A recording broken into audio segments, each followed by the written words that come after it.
Ok, chào mừng anh em quay lại với kênh Gia Tam Gaming của mình nhá. Đấy, thì mình đã quên mất rằng là những anh em ở bên server mới chưa được xem video về thí luyện vạn thần anh em ạ. Đấy, mặc dù là trên kênh mình đã từng lên rất nhiều video về thí luyện vạn thần, nhưng mà đa số đấy là mình đi gọi là đi neo ải đến ải 80 này kia thôi, cũng chưa từng gọi là tổng hợp một video chi tiết nào cả. Thế nên là hôm nay mình sẽ gọi là hướng dẫn anh em gọi là hiểu rõ về cái thí luyện vạn thần này nhá anh em nhá. Nói chung là từ cách chơi, cách đua top này kia. Đấy, hiểu từ cơ bản. Đây, vào trong thí luyện vạn thần. Cái chức năng này thì nó ra chục ngày rồi, nhưng mà mình quên mất anh em nhé. Đấy, tầm tuần này của mình là tuần thứ 2 rồi anh em ạ. Hiện tại thì tuần này mình mới gọi là đánh sương sương vài trận thôi, cũng chưa đánh được mấy, mới có 3.000 điểm này. Đấy, ok, cái này thì sẽ là gọi là đua top liên server anh em nhé. Đua top liên server, phần thưởng thì nói chung là cũng khá là ngon. Ra những cái lệnh như này. Đấy, những anh em server mới nói chung là khá là ngon. Đấy, và ra cái điểm xu chiến thần này để đổi trong cái tiệm của nó đây. Đấy, nói chung là đơn giản như thế thôi. Còn cái đáng giá để đổi nhất ở trong tiệm này thì có chất khôi phục phù thạch. Đấy, và bây giờ thì có thể đổi thêm tinh hoa thần thụ này nữa. Đấy là hai gọi là những cái gọi là đáng đổi nhất thôi. Anh em là đua top cao được thì mới dư nhiều điểm thôi. Anh em là top thấp thì gần như là không thể dư được điểm rồi. Đấy, thế nên là những cái khác thì cũng không cần thiết lắm. Ok. Đấy, có một cái này là tinh hoa thần thụ. Đấy, hàng ngày thì có thể mua ở trong shop này là 500 mấy nhá. 500 cái tinh hoa thần thụ này. Và kiếm được ở đâu? Đây, khi anh em đánh thì là cũng được cái tinh hoa thần thụ đấy. Và nó sẽ dùng để nâng cái thần thụ chúc phúc này anh em nhé. Đây, ở đây anh em để ý này, đặc biệt chú ý luôn nhá. Nhiều anh em là chắc bỏ qua cái dòng này đấy. Giới hạn nhận tuần này. Đấy, là 2.000 trên 4.000, bởi vì mình là áp server mới. Còn áp server cũ thì có thể lên được 2.000 trên 5.000. Đấy, nói chung là giới hạn là 5.000. Đấy, ok. Mỗi tuần anh em nhé. Thế nên là tuần nào mà anh em lười không đua top thì ít nhất là cũng phải nhận đủ 5.000 cái tinh hoa thần thụ này cho mình. Ok. Thì nói chung là kiếm này khá đơn giản thôi nha. Kiếm cái tinh hoa thần thụ này khá đơn giản. Cứ vào đánh nhá. Vào đánh này. Đấy, ok chưa? Cứ vào đánh xong rồi anh em tổng kết là sẽ có tinh hoa thần thụ đấy thôi. Và giới hạn là 5.000 nên là anh em đánh tầm vài trận là sẽ đủ thôi. Đây, kết thúc trận này này. Ok, đấy, nhận 400 này. Đấy, thì nó sẽ tăng trong này. Đấy, lên 2k8 rồi, từ 2k4 lên 2k8 rồi. Mình còn nhận được 1k2 nữa cơ. Đấy, để tăng cái giới hạn này lên 5.000 thì anh em phải nâng kiểu gì? Anh em cứ đầu game anh em cứ nâng full bên trái cho mình nhá. Đấy, cứ nâng từ bên trái này. Nó là những cái gọi là giúp anh em thứ nhất là thêm điểm, và thứ hai là có thể mở giới hạn đấy. Mở giới hạn điểm này. Đây này, giới hạn tinh hoa thần thụ có thể nhận mỗi tuần tăng lên 3.000. Đấy, đầu tuần nhớ vào gọi là nâng cái này xong rồi đánh mà nâng được lên nhận được 3.000. Đấy, xong rồi sang tuần thứ hai bắt đầu nâng xuống đây. Đây, xuống đây là có thể nhận được 4.000. Đấy, mình vừa mới nâng cái mốc này xong nên là nhận được 4.000. Đấy, mấy cái bên phải này chưa cần chú ý vội nhá. Sau này thì nó chỉ là những cái chỉ số thôi, sau này mình tính sau nha em. Vẫn phải quan trọng là kiếm cái này trước anh em ạ. Cái này thì nó sẽ đi theo anh em. Đấy, đi theo ác của anh em. Và nó sẽ tăng được chỉ số cho ác của anh em bên ngoài nhá. Đấy, tăng cũng khá khá đấy. Đây, bắt đầu lại nâng tiếp xuống đây. Xuống đây. Đây, sang bên này lại có tiếp. Đấy, nâng hai cái là lên giới hạn là 5.000 anh em nhá. Ok, đấy, sau rồi nâng dần xuống đây. Đấy, sau này mà anh em gọi là yếu quá thì bắt đầu anh em mới nâng sang cái bên này. Ví dụ như nâng như là tấn công này, nâng HP này. Đấy, mấy cái chỉ số mà không đúng hệ của anh em lắm thì không cần nâng. Đấy, ví dụ anh em nào chơi pháp sư thì không cần nâng sát thương bạo kích này. Đấy, anh em nào gọi là chơi đồng hành thì nâng cái sát thương bạo kích đồng hành này lên. Đấy, còn không thì không nâng cho đỡ tốn điểm nhá. Để nâng nói chung là đầu game cứ hướng tới cái mốc gọi là nhận tối đa 5.000 thần thụ này trước. Đấy, mỗi tuần phải nhận hết nhá, nhận đủ tối đa này thôi. Ok, nói chung là cái này cực kỳ quan trọng nên là mình nhắc luôn từ sớm để cho anh em gọi là kiểm tra xem ác của anh em đã ấy chưa. Đấy, đã gọi là nhận đầy đủ trong cái tuần này chưa. Ok, thì bây giờ là bắt đầu vào bên trong này nhá. Đấy, anh em sẽ bắt đầu từ ải 1 thôi. Nhưng mà cái game này thì nó sẽ gọi là skip cho anh em được một khoảng thời gian. Đấy, khi anh em bắt đầu leo ải thì anh em tổng kết ra thì nó sẽ tổng kết lại cho anh em ở một cái ải, nói chung là nó có cái mốc ải riêng. Đây, mình sẽ gọi là vào đây để mô tả cho anh em dễ hiểu này. Ải 26 đúng không? Đấy, ví dụ anh em đánh lên ải 28, 29 gì đấy thì nó vẫn rơi về ải 26 thôi. Tầm những cái ải đầu này thì nó sẽ cách tầm 5 ải thì là nó giữ cho anh em cái mốc rớt lên một lần. Đấy, đây. Ví dụ nhá, kết thúc trận này này. Đấy, thì là vẫn bắt đầu ở ải 26 này anh em này. Đấy, ok chưa? Nó chỉ là đơn giản là giúp anh em ấy thôi. Còn anh em ví dụ kết thúc ải ở ải 32. Đấy, vượt qua ải 32 thì nó sẽ tổng kết cho anh em ở ải 31. Đấy, nói chung là đơn giản như thế nhá. Còn về sau thì có ải cuối cùng là nó sẽ tổng kết lại là ải 51 đối với những anh em mà vượt qua. Đấy, kể cả anh em neo đến ải 60, 70 thì tổng kết xong thì sẽ về ải 51 để đánh lại cái lượt sau. Ok chưa? Đấy, còn mấy cái ải này thì nó cứ cách nhau tầm 5 ải, nó sẽ cho anh em gọi là có thể gọi là đánh lại một cách nhanh nhất như thế kia thôi. Ok, đấy, ví dụ mình ở ải 26 này. Nếu mà mình chưa đánh qua ải 26 nhá, mà mình tổng kết này, kết thúc trận này này, đấy, mình sẽ bị về ải 21. Anh em hiểu chưa? Đấy, thế nên là anh em là phải chú ý nhá. Cũng gọi là cái này cơ bản thôi. Nói như thế rồi mà không hiểu nữa thì chịu nhá anh em nhá. Đấy, ok. Đấy, và cách tính điểm của cái bảng xếp hạng nó là như thế nào? Đầu tiên, nó chính là cái gọi là anh em vượt qua mỗi ải nhá. Đấy, anh em vượt qua mỗi ải này này, thường thì là nó sẽ tính tầm 15 điểm, ok chưa? Cứ 15 điểm một ải. Đấy. Nhưng mà tổng kết thì nó còn nhiều cái khác nữa cơ. Nó không đơn giản là vượt qua mỗi ải đâu. Đây, đợi mình đánh qua mấy cái ải 25, 26 gì đã. Đây, ví dụ mình đến cái ải 27 này nhá. Đấy, thì khi tổng kết thì là anh em đã qua gọi là 26 ải đúng không? Đang ở ải 27. Thì anh em gọi là nói chung là sẽ nhân với tầm 15 điểm của anh em lên. Đấy, là cái điểm cơ bản này. Tiếp đến là nó sẽ tính xem là anh em còn bao nhiêu cái trái tim thí luyện này. Trái tim thí luyện này là cái gì? Là cái mà ví dụ anh em đánh thua thì anh em sẽ bị trừ đi một tim. Đấy, nó chỉ đơn giản là thế thôi. Nhưng mà nó lại là tính điểm cơ. Đấy, từ từ nhá, để mình gọi là đến đây thêm 1-2 ải nữa đi, đánh cho nó thua đi. Để cho anh em hiểu rõ luôn từng cái nhá. Đây, ví dụ đánh ải này thì sẽ thua được không? Mình đang có 10 tim đúng nhá. Đúng không? Ok. Đánh thua cái này, đây. Đó, trừ 1 tim là còn 9 tim. Đấy, nó chỉ đơn giản là mạng của anh em thôi. Đấy. Và mỗi cái điểm còn lại như này, mỗi cái tim còn lại như này nó cũng sẽ tổng kết điểm cho anh em. Một trái tim là 3 điểm anh em nhé. Nhớ cho mình này, một trái tim là tổng kết là 3 điểm. Ok chưa? Nghĩa là 9 trái tim là 27 điểm. Đấy. Thế nên là anh em cũng hạn chế đánh thua thôi. Đấy, hạn chế đánh thua thôi. Thì nói chung là còn nhiều team thì tổng kết nhiều điểm thế thôi. Đấy. Tiếp đến đó chính là xu bạc cổ anh em nhé. Xu bạc cổ này thì nó lại khác. Nó tính là cái tổng số lượng xu bạc cổ mà anh em có thể kiếm được đấy ở trong cái trận này, chứ không phải là anh em còn bao nhiêu. Đấy, nghĩa là cái xu bạc cổ này để làm gì? Đầu tiên là nó sẽ có ở bên trong này, nó có nhiều cái kỳ ngộ lắm. Đấy, đây, ví dụ kỳ ngộ gọi là shop như này thì giúp anh em gọi là có thể mua những cái vật phẩm để boost cho nhân vật của anh em. Đấy, mà nói chung là những cái vật phẩm lên mua thì là tấn công, HP. Đấy, là hai cái mà lên mua nhất. Xong tiếp đến thì mới đến những cái chỉ số kiểu như hệ số liên, hệ số phản, hay là sát thương đồng hành, hay là sát thương kỹ năng, là tùy theo hệ của anh em nhé. Nhưng mà hai cái gọi là lên mua để đánh nhau thì là HP thôi. Đấy, ok chưa? HP tấn công này kia. Đây, ví dụ mua này mất 10 xu. Đấy. Và mua cái xu mua ở trong này ấy, thì nó cũng không ảnh hưởng gì đến cái điểm đâu. Đấy, ví dụ tổng anh em kiếm được bao nhiêu xu thì nó vẫn bằng đấy thôi. Ví dụ mình mua hết đi. Mua hết xong mình tổng kết đi nhá. Đấy. Còn có 6 mấy xu thôi đúng không? Đây. Đây nó có đợt làm mới nữa. Sau anh em lâng ở bên ngoài thông thần ấy thì có thể làm mới 2 lần và nó bán nhiều vật phẩm hơn đúng không? Đấy, cứ mua hết linh tinh như này đi. Ok. Đây, bây giờ tổng kết nhá. Kết thúc trận này. Đây, điểm nó ở đây. Nó sẽ tính này. Tổng số xu bạc cổ nhận được. Đấy, 125. Và trái tim thí luyện còn lại. Đấy, 9. Ok chưa? Đấy. Thế nên là anh em hiểu về hai cái điểm này chưa? Đấy. Đây nhá, xu còn lại thì còn có 24 thôi. Đấy, còn cái tổng này là 125 này. Đấy.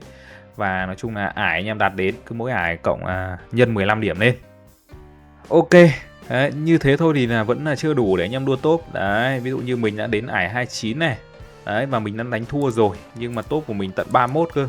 Đấy, ví dụ thua những cái anh em mà được chiến yếu hơn chẳng hạn. Đấy, chẳng hạn đâu nhỉ. Nói chung là mình thì đang gặp server cũ nên là những anh em này anh em neo rất cao, thế nên là mình đang bị out top một chút. Đấy, chứ còn ví dụ gặp những anh em ngang ngang thì leo top 1 thì dễ thôi. Nhưng mà đây, điểm của mình 587 này thì cũng không phải là cái điểm cao nhất mà cái ác của mình có thể đạt được. Đấy, có thể đạt được, nói chung là sẽ khoảng tầm 600-700 gì đấy cơ. Đấy, ok. Thì để lên điểm đấy thì anh em làm như thế nào? Đấy, thì anh em nhớ chưa? Nó tổng kết là cái gì? Nó bằng xu này và bằng số ải này. Đấy, số ải thì số ải anh em vượt qua thì anh em biết là rất khó để thay đổi đúng không? Bởi vì quái thì nó mạnh hay yếu thì anh em không thể nào đẩy mà ác của anh em mạnh quá được. Đấy, kiểu gì cũng phải gặp một con quái khỏe thì anh em sẽ kẹt thôi.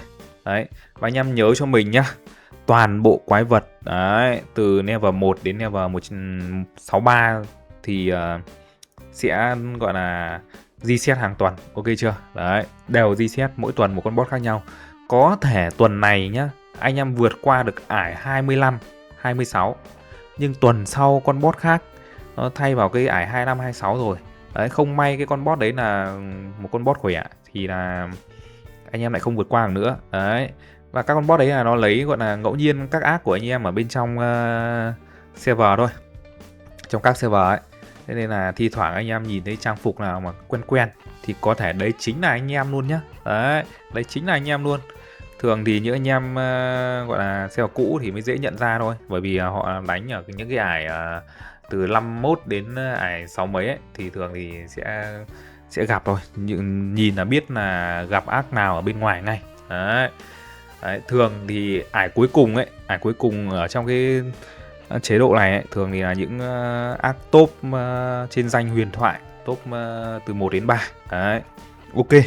Nói chung là nói thêm một chút thế cho anh em biết thôi, chứ còn anh em xem vào mới ấy thì còn lâu mới đạt được đến cái mốc cuối đấy. Nói chung khó leo lắm anh em ạ. Boss thì nó mạnh lên hàng tuần. Đấy, ví dụ như là các anh em xem vào cũ thì mạnh lên hàng tuần đúng không? Thì con boss thì nó cũng mạnh lên hàng tuần thôi. Anh em khó đuổi lắm, anh em xem vào sau này khó đuổi lắm. Đấy, cũng chỉ loanh quanh, nói chung là đua thì vẫn đua cùng anh em cùng cụm thì là vẫn có khả năng được top cao thôi. Đấy, trừ khi đua lệch cụm quá. Ví dụ như mình đây thì mới được có 30 ngày thì gặp 50 ngày thì là đang bị quá lệch anh em nhá. Nên là không khả năng nào mà đua được top 1, top 2, top 3 được, rất là khó anh em ạ. Đấy, ok. Thì như anh em biết rồi đấy, thì là cần gọi là xu và trái tim đấy và ải đúng không? Thì xu thì cũng không thể kiếm được quá nhiều. Đấy, tại sao? Đây, mỗi khi anh em đánh qua một ải này, nó cho một cái lượng xu nói chung là nhất định. Đấy, nó sẽ cho một cái lượng xu. Đây, một xu này. Và cái vật phẩm bên này là nói chung là anh em cứ coi như là nó là một cái dương, nó sẽ ra một vật phẩm ngẫu nhiên. Có thể là cái bút này, hoặc là có thể là bút khác, và cũng có thể là một trái tim, hoặc cũng có thể là một xu. Đấy anh em nhé, nó là một cái dương ngẫu nhiên ấy, cứ mỗi lần vượt qua một ải nhá. Đấy, và xu cố định này đang là cộng thêm 5 xu đúng không? Đấy, thì nghĩa là nó cũng là một cái con số gọi là không thể ấy được, rất là khó để tăng lên. Bởi vì là anh em mà thua ấy thì là anh em cũng không nhận được xu nữa, thì cũng không tăng được điểm nữa đúng không? Thì đây, mình thì đánh đến tuần này của mình là ải 29 là kẹt rồi. Đấy, ok chưa? Đấy, ấy nhá, ải 29 là kẹt rồi. Nếu kẹt rồi mà mình gọi là đi vào đây, mình mua chỉ số này kia, còn cái kỳ ngộ gặp lần đầu này thì mình nghĩ là anh em nên xem một cái video, chắc có lẽ mình sẽ để dưới phần mô tả hoặc là comment đi, thì anh em sẽ hiểu về cái kỳ ngộ gặp lần đầu này hơn. Đấy, còn chứ mình nói trong cái video này nữa thì nó cũng nói chung là rất là khó. Đấy, nói chung là tóm tắt lại thì là anh em chọn 3 cái này, 3 cái mà gọi là bút chỉ số toàn trận này cho anh em, cho cái kỳ ngộ này đúng không? Xong sau đó thì anh em sẽ gặp lại kỳ ngộ này. Đấy, nó sẽ gọi là hơn bản thân anh em là 3 cái này. Đấy, nếu mà anh em đánh được thắng nó thì anh em sẽ nhận được 3 cái bút này. Ok chưa? Tóm tắt như thế, mà anh em nào hiểu thì hiểu, còn anh em nào không hiểu thì có thể xem lại một cái video mình làm riêng về cái kỳ ngộ này rồi đấy. Đấy, ok. Tiếp đến nhá, kiếm một cái shop đi. Đây, ví dụ đi, mình sẽ mua các cái vật phẩm mà tăng tấn công này kia này, phản kích này kia đúng không? Đấy, để mình cố mình vượt qua này, cái đây là bạo kích nhá. Anh em có thể bấm vào đây anh em đọc thôi. Mình thì chơi nhiều nên là mình quen là nó tăng là cái gì rồi anh em nhá. Đấy. Nên là anh em gọi là có thể bấm vào đọc từng cái, đọc vài bữa nó quen thôi. Đây, ví dụ mua mất vài cái rồi để đấm xem là nó có qua cái ải này không nhá. Đấy. Đây, ví dụ qua này, qua được một ải này. Đấy, ví dụ đang kẹt ở ải 29 qua được một ải này, thêm 5 xu này và thêm 15 điểm nhá anh em nhá. Đấy. Ok. Thế là coi như là thêm 20 điểm rồi. Đấy, 20 điểm vào điểm đua top của mình rồi. Đấy. Ok, đến cái ải này thì con boss đã quá mạnh. Đấy. Máu đã gấp 10 lần mình. Đấy, tấn công gấp 3 rồi thì là mình có mua thêm hết sạch cái số xu này cũng không thể thắng nổi cái con boss này được nữa anh em ơi. Đấy. Ok. Thế nên là lúc này anh em làm gì để cải thiện điểm? Đấy. Thì nói chung là lúc này anh em không gọi là không lên đầu tư xu vào ấy nữa, vào cái chỉ số nữa, mà anh em để cái xu đấy để anh em mua cái shop mà nó bán cái trái tim. Anh em nhớ cho mình này nhá. Ví dụ đi, nãy mình vừa đánh cái ải 29 mà mình mua mất là 60 xu. 60 xu đấy mình mua mất thì nó sẽ không cộng điểm nào. Nó chỉ cộng điểm mình vượt qua ải 29 thôi, là coi như cộng 20 điểm thôi. Đấy. Nhưng 60 xu đấy mình đi gọi là kiếm cái trái tim này này để mình mua này. Đấy. Thì sẽ được 30 trái tim anh em nhé. Đấy. 60 xu thì sẽ được 30 trái tim. Đấy. Thì là sẽ được 30 trái tim thì anh em nhớ ban đầu là mình bảo là mỗi trái tim được bao nhiêu điểm không? Được 3 điểm. Thì là sẽ được 90 điểm anh em nhé. Đấy. 60 xu đấy mà mình tìm mua trái tim là mình sẽ được tổng kết là hơn 90 điểm. Đấy. Nó hơn xa cái lượng mà mình vượt qua cái ải 29 anh em hiểu không? Đấy. Nó hơn xa cái lượng điểm mà có 20 điểm mà mình vượt qua ải 29 thôi. Đấy, nó sẽ là khác. Đấy. Ok. Bây giờ thì mới quan trọng này. Kiếm cái điểm để mua trái tim đấy ở đâu? Kiếm cái shop ấy. Cái shop mà nó bán cái trái tim đấy ở đâu? Đây, vẫn là kỳ diệu thôi. Nó sẽ là kỳ ngộ bảo các. Đấy. Bảo các nhưng mà bảo các 2, bảo các 3 trở lên nhá anh em nhá. Đây. Cái này thì nói chung là trước kia lúc mới ra chức năng này ấy, mình đã gọi chung là phải gọi là ngồi không biết bao nhiêu tiếng để mình đi tìm cái trái tim đấy, mà mình đã gọi là biết rằng là nó sẽ không bao giờ xuất hiện ở bảo các 1 anh em nhá. Đấy. Cái này thì chắc chắn là mình gọi là tự ngộ ra luôn chứ không phải gọi là nghe ai chỉ hay là ấy gì. Nói chung là thời gian mình dành cho cái thí luyện vạn thần này cũng gọi là cực kỳ nhiều ấy, nhưng mà dạo gần đây thì ít thôi, bởi vì nó cũng chỉ có một cái chức năng như thế thôi, chơi vài tháng là quen rồi ấy. Ok. Đấy, chứ còn ngày trước là mình nói chung là cũng nghiên cứu đầy đủ rồi. Đây, ví dụ thấy kỳ ngộ bảo các 1 thì nó sẽ không bán cái trái tim này đâu. Đấy. Ok. Thì anh em có thể gọi là nói chung ví dụ thì kỳ ngộ bảo các 2 anh em thấy như này, và nó cũng có thể là nó sẽ không bán đâu. Đấy. Nói chung là phải gọi là hên xui, thì shop 2 và shop 3 thì nó có thể ra thôi nhá anh em nhá, chứ không phải là chắc chắn ra. Đây. Đấy, ví dụ anh em gặp cái shop mà nó có chữ 2 ở đây thì anh em lượt đầu không ra, có thể bấm cái này để làm mới lại thì lượt 2 nó có thể ra hoặc không ra. Đấy, ok. Đây, để sang tìm sang cái shop 3 xem nào. Nhầm, để sang tìm sang cái shop 2 nhá. Đấy, nói chung là đây nó tỷ lệ hết anh em ơi, tỷ lệ hết. Đôi khi là một lượt đánh này anh em sẽ không gặp một cái shop 2 nào, hoặc là có thể gặp nhiều. Đây, một cái shop 2 nhưng mà nó cũng không bán trái tim đâu anh em ơi. Và hiện tại như là nó cũng không giảm giá đâu, hình như trái tim của mình sẽ mua mất 3 xu đấy. Đấy, bởi vì là xe mới mình chưa nâng được cái cây thông bên ngoài ấy. Cây thông nó có cái điểm gọi là giảm giá vật phẩm trong shop nữa anh em ạ. Thế nên là khả năng là trái tim của mình sẽ mua mất 3 xu đấy. Sẽ mua được ít rồi đấy. Ok. Đấy, là mới 2 lượt không có rồi nha anh em nhá. Đấy, nói chung là đôi khi là tìm cái này nó mất mấy tiếng ấy anh em ạ, chứ không phải là ngắn đâu, nhất là xe mới. Đầu tiên này, xe vào cũ ấy thì nó sẽ được reset tận 2 lần, và nói chung là anh em đánh ải cao hơn ấy thì anh em sẽ nhiều cái cuộn kỳ ngộ này hơn, thì anh em có thể reset được tìm cái kỳ ngộ ấy nhiều lần hơn. Còn reset này thì không mất gì, nhưng mà đấy, xe mới chỉ được reset một lần thôi. Kiếm được cái trái tim này nó nói chung là mọt gông luôn. Đấy. Đây, shop 3 thì có tỷ lệ ra trái tim nhưng mà vẫn không ra, đúng không? Ok. Thì nói chung là mình sẽ phải làm mẫu cho anh em, nên là mình sẽ gọi là bây giờ mình sẽ ngừng video để mình đi tìm một cái shop team cho anh em nhé. Đấy, ví dụ anh em tìm mà không thấy thì anh em làm gì? Đấy, nhớ này, đánh qua một cái ải, xong rồi thoát ra, xong rồi bắt đầu reset lại, tìm kiếm lại các shop lại từ đầu anh em nhé. Đây, kết thúc trận này. Đấy, bắt đầu trận. Ok, nhưng mà anh em nhớ này, anh em phải đánh đến cái ải mà anh em kẹt. Đấy, ví dụ như nick mình kẹt ở ải 29 thì mình đánh đến ải 29 rồi mình mới bắt đầu đi tìm cái shop nó bán trái tim. Để lúc đấy thì đây, cứ mỗi lần qua ải ấy, thì mà mình sẽ được thêm xu, mà được thêm xu thì mình sẽ mua được thêm trái tim. Đấy, thì để cho tối ưu điểm nhất, nếu mà anh em gọi là vội vội mua luôn từ cái ải kia ấy, thì anh em sẽ bị thọt mất vài trái tim. Đấy, ok chưa? Đấy, như thế này rồi bắt đầu là đi tìm trái tim nhá. Còn bây giờ thì mình sẽ bắt đầu đi tìm, bao giờ ra thì mình sẽ tiếp tục video. Ok nha em ơi, thì đây mình đã tìm được một cái shop team rồi nha anh em nhá. Đấy, thì như anh em thấy là nó đã xuất hiện trong cái kỳ ngộ bảo các thứ hai này nha bạn, và nó bán đây 99 team. Hiện tại thì đang bán bằng cái giá 3 đồng anh em nhé. Đấy, về sau anh em lâng ở cái cây thông bên ngoài ấy, thì nó sẽ giảm giá xuống còn 2 đồng trên một trái tim thôi. Đấy, bởi vì là mình thì mới chơi tuần thứ hai thôi nên là chưa lâng được xuống sâu, nên là nó vẫn đang bán giá khá là cao. Đấy, và mình phải mất gọi là gần một ngày gần một ngày anh em nhé, để tìm ra cái shop này. Nhưng mà tại server mới đầu tiên là nó bán cái số lượng vật phẩm khá là ít này. Đấy, và cái lượt zone cửa hàng cũng khá là gọi là ít hơn một lượt. Đấy, thế nên là làm cái tỷ lệ ra cái trái tim của mình nó rất là thấp anh em ạ, nên là kiếm phải gọi là mất gọi là gần một ngày. Đấy, và đây thì hiện tại đã ra rồi anh em nhé. Đấy, mà anh em xem video này sẽ vào hôm chủ nhật anh em ạ.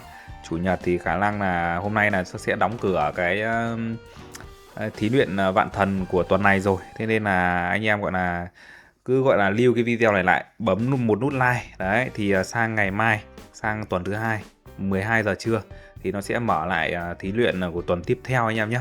Nó sẽ thay đổi bot, và lúc đấy thì anh em có thể áp dụng kiến thức mà gọi là anh em đã học được trong cái video này. Ok chưa? Còn bây giờ thì mình sẽ mua cái trái tim này nhá anh em nhá. Đấy, 130 xu. Đây, thì để xem mua được bao nhiêu trái tim đây.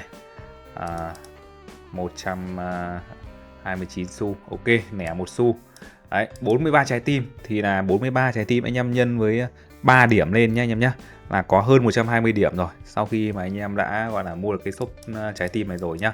Đấy, ok, để xem nào. Đấy, sang cái shop này, đấy, reset thì lại không có cái gì nữa. Ok, thì cũng có những anh em tìm được cái shop team này cũng khá nhanh thôi. Nói chung là tùy vào độ hên xui của anh em nhé. Đấy, thì ngộ bảo các 2 và 3 đấy, thì nó có tỷ lệ ra cái trái tim đấy. Ok, đấy, thì anh em đầu tiên phải nhớ là không dùng cái xu này để mua bất cứ cái gọi là vật phẩm tăng chỉ số nào. Đấy, thì anh em mới mua được gọi là nhiều trái tim nhất. Và nói chung là anh em đánh gọi là đánh chay đi, coi như không mua chỉ số, đánh chay đến cái ải mà anh em gọi là thua ấy, mà kiểu không đánh được nữa ấy. Ví dụ như cái ải này đây, đây mình đánh thêm trận cho anh em xem nhá. Không đánh được nữa đây, bởi vì là nó quá chênh lệch rồi. Đánh boss thì cứ trừ 1 máu mới là trừ 0 máu thôi này, trừ 0 máu này kia này. Đấy, ok, thì là không đánh được nữa rồi. Thì lúc này anh em phải nhớ là để gọi là xu mua trái tim, và nói chung là cũng không nên đánh nữa, để mỗi trận thua thì nó sẽ bị tụt một trái tim, mà tụt một trái tim là bị trừ 3 điểm nhá anh em nhá. Đấy, ok chưa? Thế nên là bây giờ mình sẽ tổng kết này.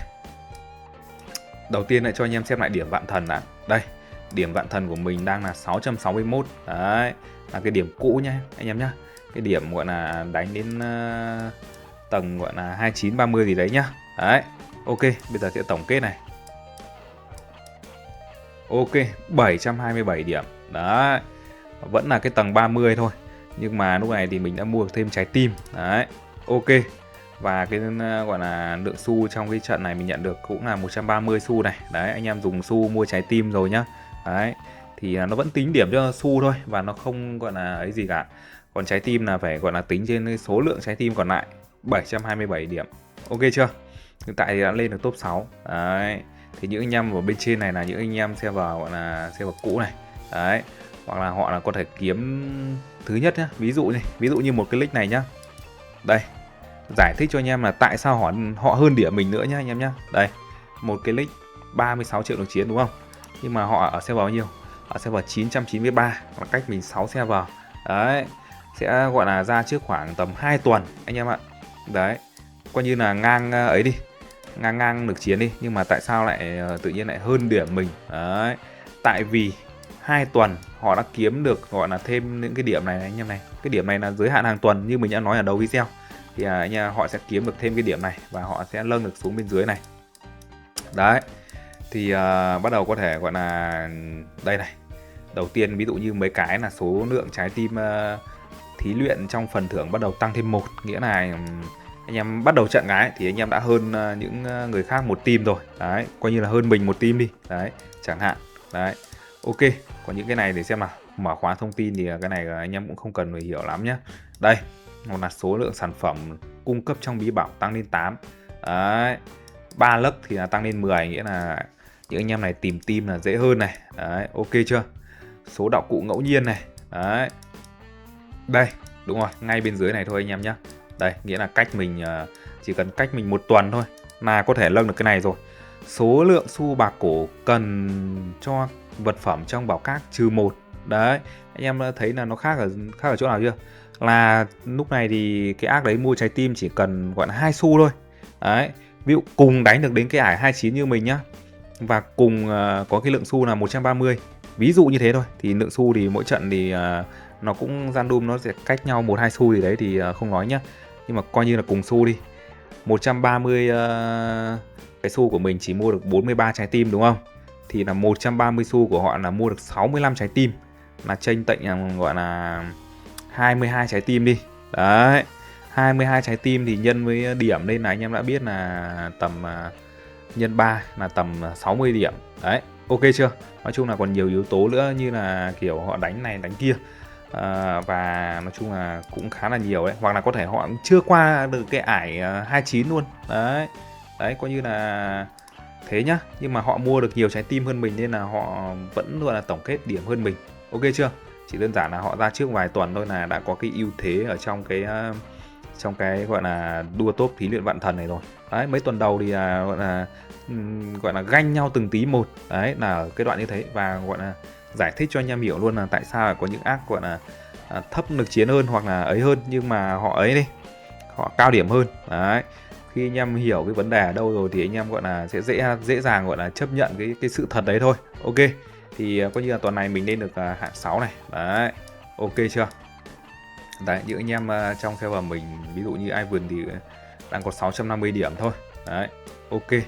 Đấy, mình lên là 727 điểm. Đấy, ok chưa? Nói chung là đánh thì chỉ cần như thế thôi, đến cái khúc đấy là được, và tổng kết nữa là được. Ok, để mình gọi là nói thêm một số cái gọi là liên quan đến cái phần kỳ ngộ nữa nhá. Đấy, không là nhiều anh em lại cũng không hiểu nó là cái gì. Đấy, ở trong cái kỳ diệu này, đấy là có những cái lần kỳ ngộ khác nhau đúng không? Ok, cái kỳ ngộ gọi là gặp bản thân đấy thì mình đã khuyên anh em là lên xem một cái video riêng rồi. Đấy, cái đấy thì không nói nữa nhá. Kỳ ngộ gặp lần đầu nó sẽ đi cùng với cái kỳ ngộ gọi là gặp lần đầu. Đấy, ok. Mấy cái shop này thì không tính rồi. Shop 1, 2, 3 ngẫu nhiên. Đây, cứ mỗi lần anh em bấm một kỳ ngộ thì là nó có tỷ lệ đây, ra những cái này. Đấy, ok. Đây, vẫn ra shop 1 đây. Nói chung là nó tỷ lệ thôi nên là đôi khi là cần phải hên xui nữa. Còn xui thì tất nhiên là đánh mất rất nhiều thời gian anh em ạ. Đây, để mở ra nhá. Đây, kỳ ngộ gặp lần đầu đấy, như mình đã tả sẵn rồi đấy. Chọn 3 cái này, nghĩa là coi như là đây là sẽ lưu lại một cái phân thân của anh em, easy anh em, nhưng mà nó sẽ đeo thêm 3 cái đồ như này, tăng tấn công, phòng thủ, HP này kia đúng không? Xong rồi ok. Đây, kỳ ngộ tiếp này. Đấy, đây là một cái kỳ ngộ ngày xưa. Đấy, kỳ ngộ ngày xưa là sao? Nói chung là một cái kỳ ngộ ở cái ải trước ải hiện tại của anh em thôi. Ví dụ anh em đang ở ải 26 thì cái con boss kỳ ngộ ngày xưa này nó sẽ là con boss ở ải 25. Nói chung là anh em đã vượt qua rồi thì đánh thắng nó cái thôi, và cũng dễ thôi. Đấy, nó sẽ cho anh em một cái phần thưởng gọi là để copy cái vật phẩm của đối thủ. Đây, đấy nhá, bấm vào đây cái là đọc là hiểu luôn. Dùng để mở khóa tính năng sao chép kỹ năng của thú cưỡi. Ok, đấy, ví dụ như địch đây, khiêu chiến kẻ địch một lần có thể xem kỹ năng mà chúng trang bị. Đấy, đấy nhá, ví dụ nhá, mình đánh thua đi, chọn một set yếu yếu đi, xong rồi mình đánh thua cái ải này nhá, thì nó sẽ hiện lên. Bởi vì mình chưa nâng được full cái cây thông ấy. Đây, thua rồi nhá. Đấy, khiêu chiến một lần. Về để thua thì nó vẫn giữ nguyên ở ải này đấy. Đấy. Ok. Thì anh em có thể thấy là nó đã hiện lên cái thông tin hành trang của kẻ địch đây. Sau này anh em mà lâng ở bên trong cái cây thông ấy thì là nó sẽ hiện luôn anh em nhé. Đây, ví dụ sau này anh em lâng xuống bên dưới này, nói chung là nó sẽ có cái điểm đấy. Nó ở chỗ nào đấy thì nói chung là anh em cứ bấm vào đây. Số lần cái gì đây? Đây, số lần khiêu chiến cần để mở khóa thông tin hành trang của kẻ địch giảm xuống còn 0, nghĩa là không cần khiêu chiến. Đấy. Ok, không cần khiêu chiến thì cứ bấm vào là nó sẽ hiện lên như thế này. Đấy, thì anh em có thể biết là họ cầm cái gì. Đấy. Đầu tiên là biết họ cầm cái gì thì có thể gọi là tạm thời gọi là phán đoán xem là họ ở hệ nào. Đấy, có một số gọi là trang bị đặc thù cho một số hệ, nhưng mà đôi khi là anh em không check được đâu. Đấy. Ok, còn khi anh em đánh thua nhá thì cái bên dưới này họ sẽ gọi là hiển thị ra đầy đủ. Còn khi anh em chưa đánh ấy thì nó chỉ hiển thị 3 cái đầu tiên này thôi. Đấy, khi cái bên dưới hiển thị ra đầy đủ thì anh em là biết ngay là họ là hệ gì rồi. Hệ số liên kích này. Đấy, ok chưa? Liên kích, phản kích, bạo kích gì đấy thì anh em có thể check.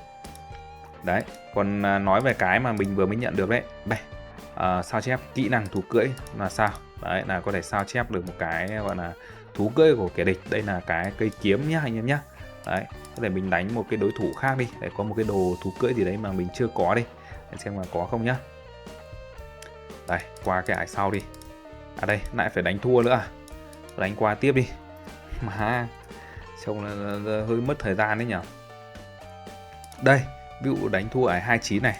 Đấy, bắt đầu là họ hiện lên một con thú cưỡi nữ vương xanh, là cái con ở trong máy lấm anh em ạ. Đấy, bây giờ nhá, mình copy này, mất 10 xu nhá anh em nhá. Đấy, ví dụ họ đeo trăng hoặc là đeo báo thì anh em có thể copy dựa trên cái đấy. Ok, sao chép này. Đó, thì bấm xuống đây thì anh em có thể thay cái kỹ năng sao chép này. Đấy, sao chép này thì nó chỉ dùng được ở trong cái thí luyện vạn thần thôi, không mang ra ngoài được đâu anh em ơi. Đấy, anh em bấm sử dụng thì coi như là anh em có thú cưỡi của họ. Thế thôi, đơn giản thế thôi nhá. Đấy, và trong cái kỳ ngộ đấy thì đây, kỳ ngộ ngày xưa nữa này. Cái cái kỳ ngộ lần thứ 4 chắc chắn là cái kỳ ngộ ngày xưa. Đấy, bao giờ cũng thế anh em nhé. Đấy, còn các cái kỳ ngộ khác thì nó có thể gọi là ra ngẫu nhiên.